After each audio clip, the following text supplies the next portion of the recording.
In today's video, I'm going to teach you how to create dynamic links in Salesforce. We'll be working through this step by step, so don't worry if you're new to this. I'll guide you through every part of the process. To start, you'll want to navigate to the Salesforce homepage. This serves as our launching pad for customizing settings and setting up dynamic links. Once you're on the homepage, go ahead and click on the Quick Settings option. Quick Settings is a handy tool in Salesforce that helps you access frequently used features and settings without much hassle. When you've done that, look for the Open Advanced Setup option. Clicking this will open a more detailed set of controls where you can customize various Salesforce components. Next, find the Object Manager.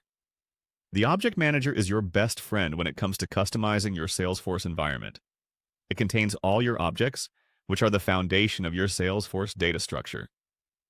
Click on this to begin setting up your dynamic links. Now, locate the account object. Accounts are crucial in Salesforce as they represent companies or organizations in your setup. Click on Account to modify its settings. Once you're inside the account settings, look for and click on Buttons, Links, and Actions. This is where you can create new actions that suit your business needs, including the dynamic links we are working on today. Now, click on New Button or Link. This is where you'll begin creating a new dynamic link tailored to your specifications.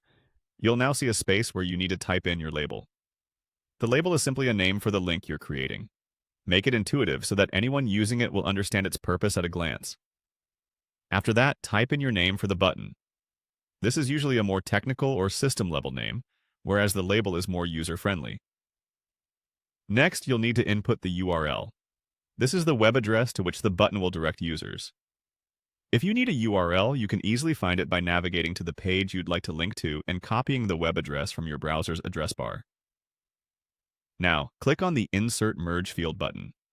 This feature allows you to include dynamic components within the URL, such as fields from within Salesforce, making your URL responsive to different data inputs. After setting up your link, it's a good idea to check the syntax to ensure everything is correctly formatted. This is easily done by clicking the Check Syntax button. It will review your URL for any errors and prompt you to make corrections if necessary. Finally, once you've double-checked everything and are satisfied with your settings, click Save. This will finalize the creation of your dynamic link in Salesforce. With just a few clicks, you now have a functioning dynamic link that can enhance your Salesforce efficiency. Well done!